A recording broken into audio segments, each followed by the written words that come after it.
बेटियों के साथ ऐसे काम होंगे और कोई बोलेगा नहीं? क्या समाज नपुंसक है क्या यार? है क्या दर्द नहीं होता किसी माँ को? ऐसा देख के कल तुम्हारी बेटी के साथ ऐसा हो जाए तो कोई ना बोले, फिर आपको कैसा लगेगा?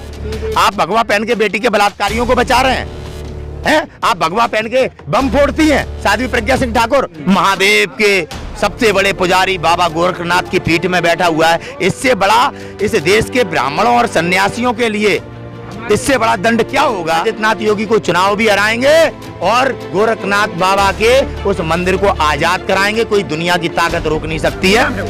बिल्कुल संघियों ने गुलाम बना रखा है। संघी इसमें बहुत दिनों से है, अड्डा बना हुआ है। वहाँ पे गुंडागर्दी का पता नहीं कैसे कैसे वहाँ पे काम किए जाते हैं। अभी कानपुर में 57 बेटियों का बलात्कार हुआ था। उनमें से बेटियां गोरखपुर क्या करने जाती थी? बेटी ने खुद बोला मीडिया पे, और जब मारे गए। ये किसान आंदोलन में भी दंगा कराना चाहते हैं। साध्वी प्रज्ञा सिंह ठाकुर एक्टिव है इस समय। सन्यासी बम नहीं फोड़ता। हमारे देश में अपने सभी मंदिर मुक्त कराने होंगे जो आरएसएस के कब्जे में है। नमस्कार, मैं हूं देव। इस समय आप देख रहे हैं लोकतंत्र टीवी। इस समय हमारे साथ नितिन जी हैं जो गाजीपुर बॉर्डर पर। नितिन जी, कैसे चीजों को देख रहे हैं? 100 रुपये पेट्रोल हो चुके हैं। किसान आंदोलन, अब किसान भी 100 रुपये जो पेट्रोल है उसका खुलकर विरोध कर रहे हैं मोदी सरकार का। पहले किसानी का, फसलों का, जमीनों का, मोदी सरकार का, अब पेट्रोल का। देखिए, पेट्रोल पे पैसा बढ़ना, डीजल पे पैसा बढ़ना, इसका मतलब है कि देश की हर वस्तु पे पैसा बढ़ना। और क्या किसान इस महंगाई को झेल नहीं रहा है तो विरोध तो करना पड़ेगा। बड़ा दुख है कि जो सरकार जब विपक्ष में थी तो पेट्रोल पे पैसा बढ़ने पे कहा करती थी देश चलाने में असमर्थ है मनमोहन सिंह जी, इस्तीफा दे देना चाहिए। स्मृति ईरानी चूड़ी दिया करती थी। आज अचानक महंगाई राष्ट्र हित में कैसे हो गई? दुनिया के किसी देश में महंगाई नहीं है इतनी जो भारत में की जा रही है। मेरे यहाँ हर रोज पैसे बढ़ाए जाते हैं। किसी भी देश की हिस्ट्री उठा के देख लो, कहीं पैसा नहीं बढ़ाया जाता, केवल भारत के अतिरिक्त। आप देखिए नेपाल में क्या पेट्रोल है, श्रीलंका में क्या है, जो हमारे देश से पेट्रोल लेते हैं। और हमारे देश में किस भाव में दी जा रही है? जनता को लूटा जा रहा है, आपको कमजोर किया जा रहा है। ये बात आप ध्यान रखना, बहुत बड़ा षड्यंत्र है। देश को कैसे कमजोर किया है 6 सालों में, वो परिस्थितियां हम झेल रहे हैं। आप बेरोजगारी के रूप में, बेरोजगार नौजवान आत्महत्या भी कर रहे हैं। डाटा नहीं मिलते आजकल, किसान भी आत्महत्या कर रहा है। बेटियां किस ओर बढ़ चली हैं, समाज कैसा गंदा हो रहा है, कैसे उनके साथ अपराध हो रहे हैं, क्योंकि बेरोजगारी अपराधी को बढ़ावा देती है। तो ये जानबूझ के किया है नरेंद्र मोदी ने। हाँ, देश को गड्ढे में ले जाना, देश की सारी पूंजी उद्योगपतियों के हाथ में देना। जैसे जब मुगल थे तो ईस्ट इंडिया कंपनी ने ऐसे ही सारी बिजनेस पे अपना कब्जा किया और मुगलों से देश ले लिया अपने हाथों में।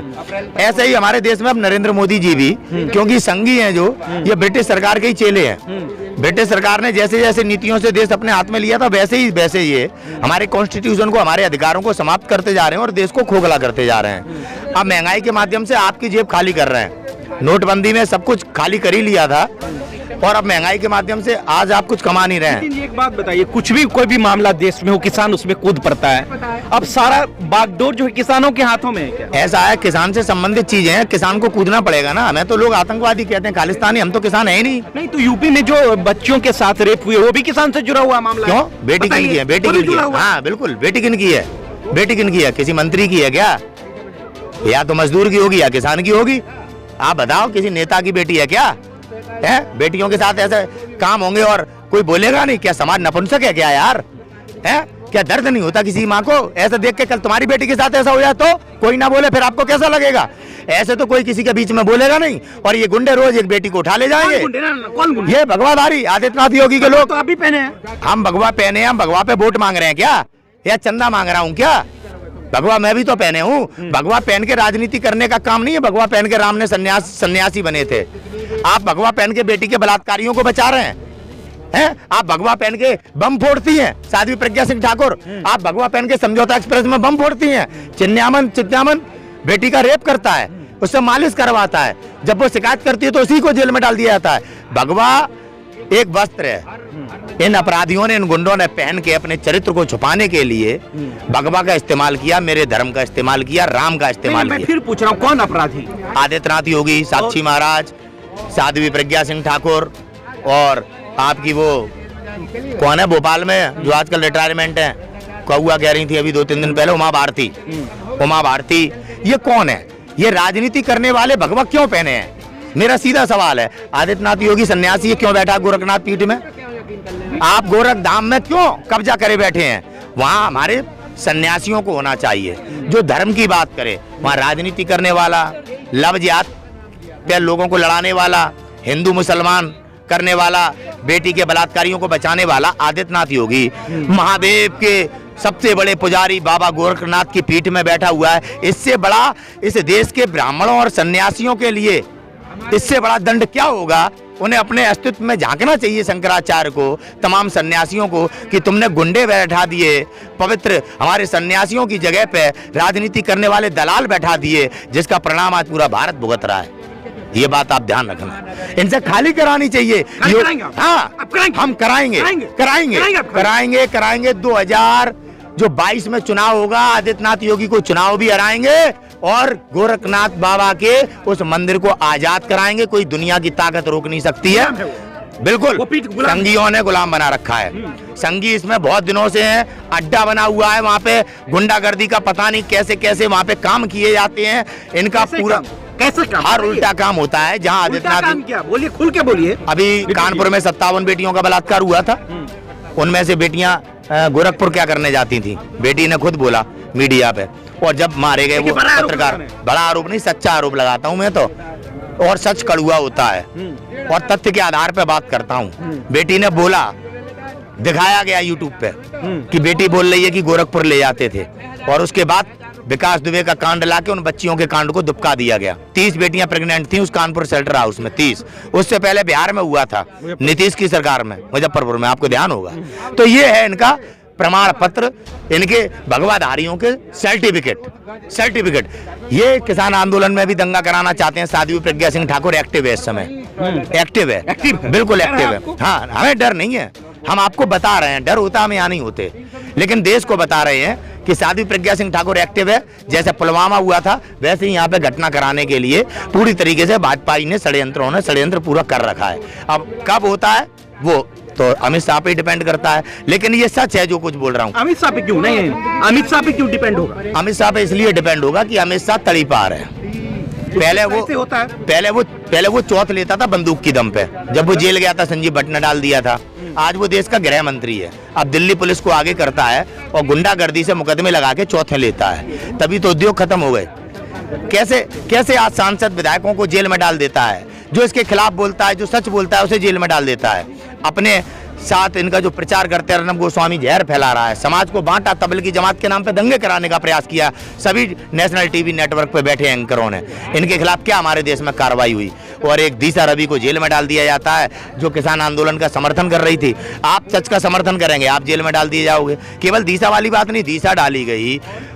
आपकी वो कौन सी चक्रवर्ती थी, हमारी रिया चक्रवर्ती, वो सुशांत के चक्कर में उसे जेल में डाल दिया आपने। अभी एक हमारे सिख समुदाय की बेटी को, दलित बेटी को जेल में डाल दिया आपने आंदोलन से उठा के। मनदीप पुनिया को जेल में डाल दिया। इनका कसूर क्या था कि मोदी का सच दिखाना। यहाँ से आप मोदी के खिलाफ, मोदी की जो गंदी नीतियां हैं उनको हम जब देश को बताते हैं, हमारा नेट बंद कर दिया जाता है। जे राष्ट्रभक्त हैं, जे देश हित हैं। सन्यासियों के जे काम है, सन्यासी धर्म का पालक होता है, सन्यासी न्याय की बात करता है, सन्यासी बम नहीं फोड़ता। सन्यासी राजनीति करने के लिए, वोट बैंक के लिए आपस में हिंदू मुसलमान को नहीं लड़ाता है।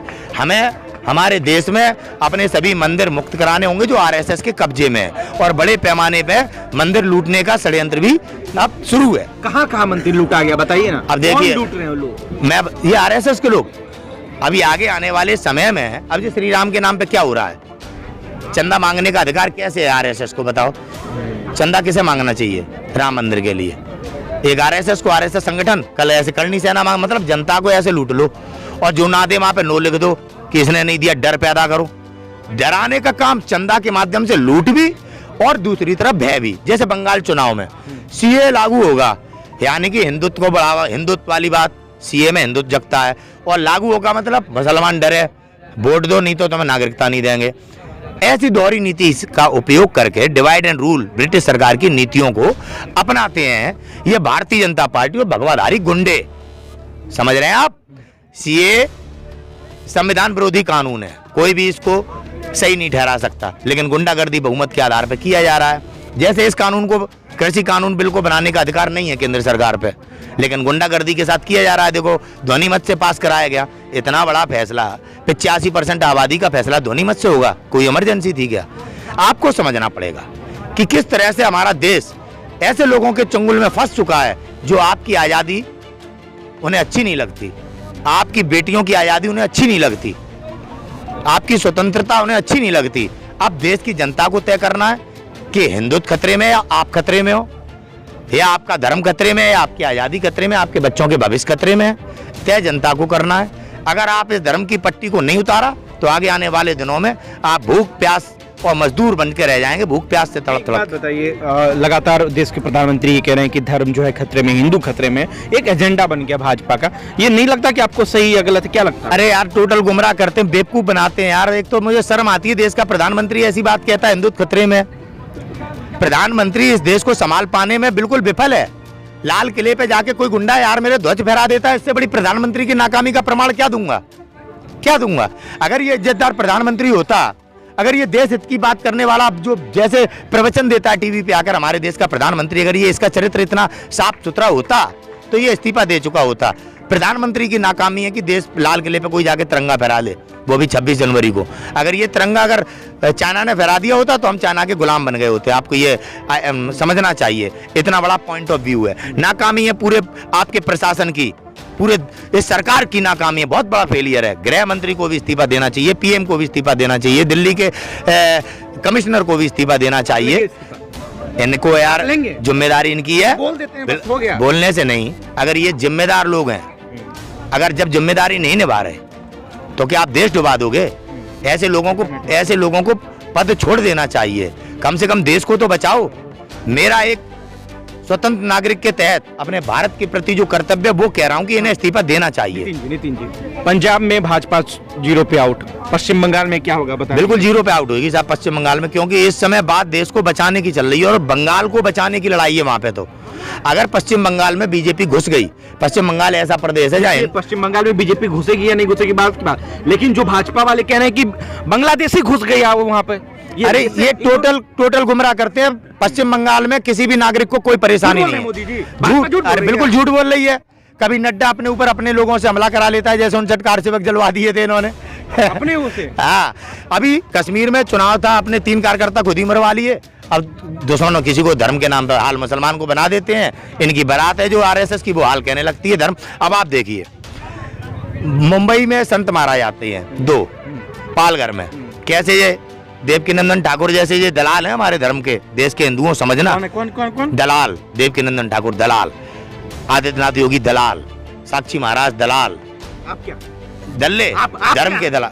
मैं सच्चाई कह रहा हूँ, देश सुनेगा, क्या झूठ बोल रहा हूँ। पालघर में 2 संत मरे, पूरा कोरोना वाले टाइम पे देश के तमाम संतों की आंखें खुल गई, अरे हत्या हो गई। जब गंगा सफाई के लिए बनारस में भूख अनशन पर बैठे एक संत, परमानंद जी जाने ऐसी कुछ नाम है, वो संत भूख से तड़प तड़प के भूखे रह के 1 महीने में मर गए। उनके लिए कौन सा संत बोला देश में? मोदी जी नहीं गए पानी पिलाने। बताइए आप, ये कौन सा संत प्रेम है?